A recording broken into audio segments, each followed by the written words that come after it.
penanganan perkara KTP elektronik akan kami sampaikan sebagai bentuk pertanggungjawaban KPK kepada seluruh rakyat Indonesia yang berkomitmen bersama-sama melakukan pemberantasan korupsi. Poin 11 yang terakhir, sekali lagi KPK berharap publik mengawal kerja KPK, termasuk penanganan perkara KTP elektronik ini, karena kami sadar masyarakat adalah pemilik KPK yang sesungguhnya. Demikian saya akhiri. Wassalamualaikum warahmatullahi wabarakatuh. Oke, terima kasih Pak Agus. Kita sesi tanya jawab ya Pak Saud ya. Teman-teman silahkan jika ada pertanyaan terkait dengan kasus ini nanti akan dijawab lebih lanjut. 1, 2, 3. Silakan kalau masih ada yang ingin bertanya. Oke, 3 orang. Silakan Sabir dulu. Bismillahirrahmanirrahim. Assalamualaikum warahmatullahi wabarakatuh. Saya ingin menanyakan, sebelumnya saya ucapkan dulu terima kasih kepada KPK sudah menetapkan tersangka saudara SN atau Setia Novanto. Karena selama ini yang ditunggu publik salah satunya adalah yang bersangkutan. Pertanyaan saya begini Pak Agus, di fakta persidangan itu memang ada memo atau catatan pembagian uang yang sudah disita KPK dan ditunjukkan pada saat kesaksian Khairuman Harahap. Pada saat itu ada bagan yang disebutkan bahwa salah satu otak intelektual dari proyek EKTP adalah Setia Novanto. Itu sampai di situ, yang kemudian di bagan tersebut yang juga disita KPK dan ditunjukkan di persidangan disebutkan Setia Novanto juga turut menikmati aliran uang. Tapi itu kemudian kontradiksi dengan beberapa kesaksian para saksi bahwa sejauh yang saya ikuti itu persidangan tidak ada yang menyebutkan bahwa ada yang mengantarkan uang untuk Setia Novanto. Kalau mengatur seperti disangkakan KPK, iya itu faktanya real dan jelas. Dan Setia Novanto kemudian membantah bahwa yang bersangkutan menerima uang. Nah, konstruksi pasal 2 ayat 1 atau pasal 3 itu adalah diri sendiri, orang lain, korporasi. Pertanyaan saya sederhana. Kalau memang ini menguntungkan orang lain dan korporasi, apakah KPK yakin bahwa Setia Novanto juga memperkaya diri sendiri? Fakta dan buktinya apa?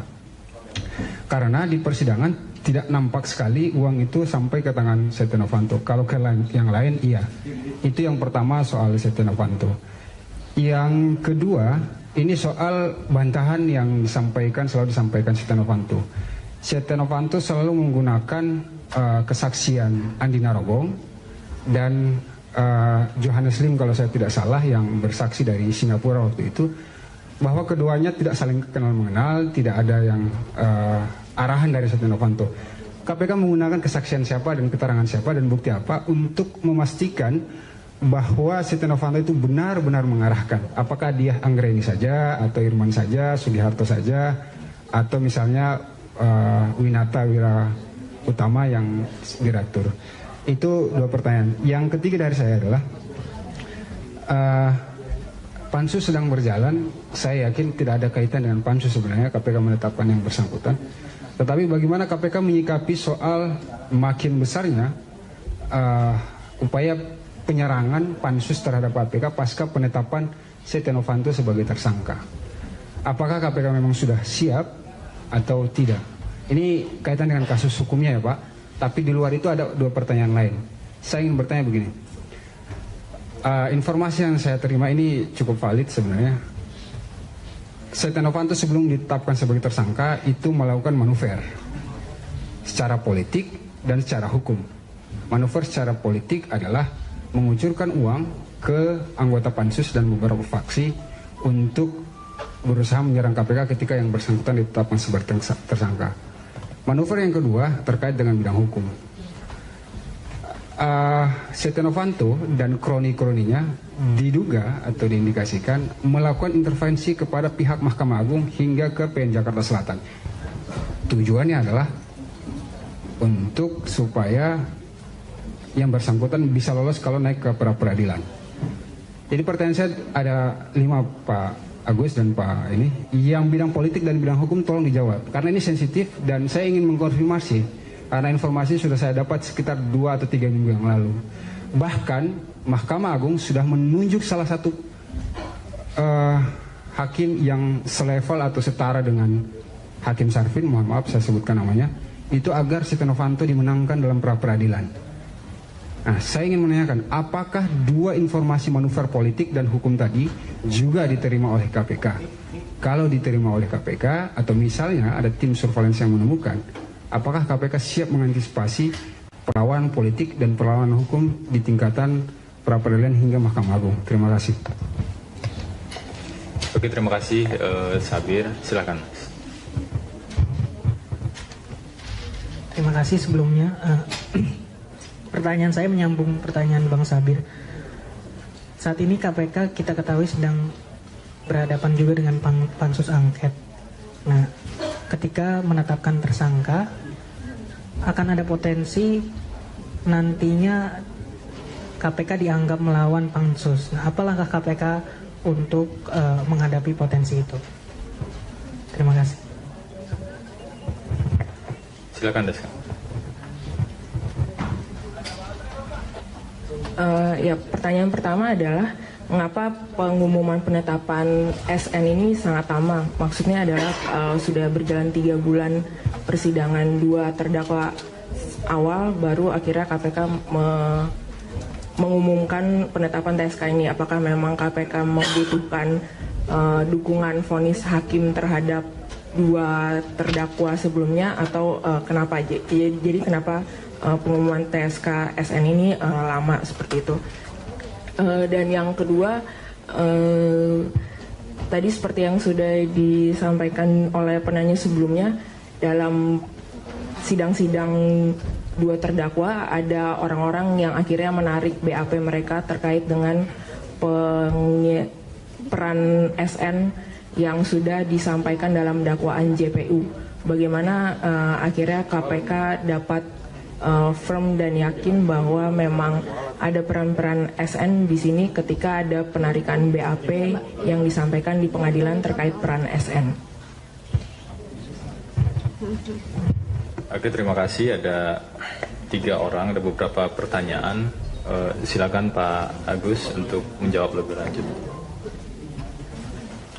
Terkait dengan pertanyaan Saudara Sabir, banyak yang terkait dengan materi pemeriksaan, dan materi ini mungkin sebaiknya memang tidak disampaikan di sini. Nanti kita akan gelar di pengadilan, jadi supaya kemudian nanti pengadilannya berjalan dengan kita akan membuka semua masalahnya atau bukti-buktinya di pengadilan. Jadi dan ini sama sekali tidak terkait dengan pansus yang sekarang bekerja. Dari sisi itu kami, kalau dengan pansus, sebagaimana saya ungkapkan berkali-kali di banyak kesempatan, satu-satunya cara KPK yang mempercepat kerjanya, meningkatkan performanya, supaya kemudian menunjukkan pada masyarakat bahwa kita tidak terpengaruh dengan itu.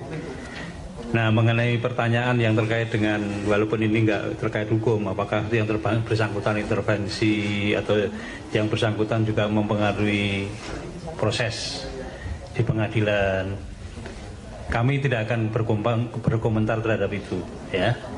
Apakah kami mempunyai data, mempunyai informasi, ya itu biar kami nanti yang mengatur langkah-langkah dan strateginya.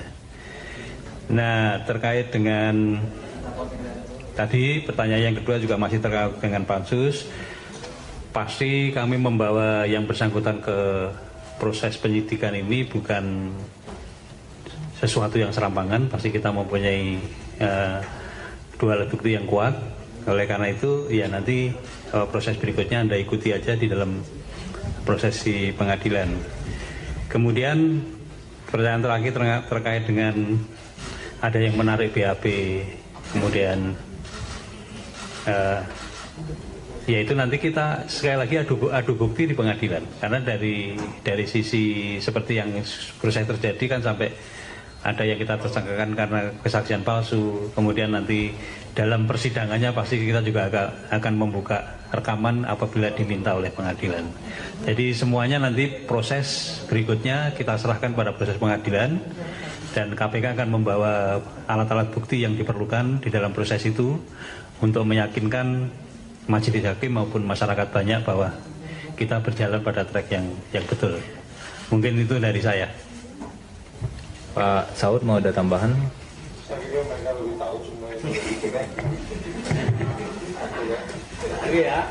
Oke, karena ada kegiatan lain yang harus diikuti oleh pimpinan.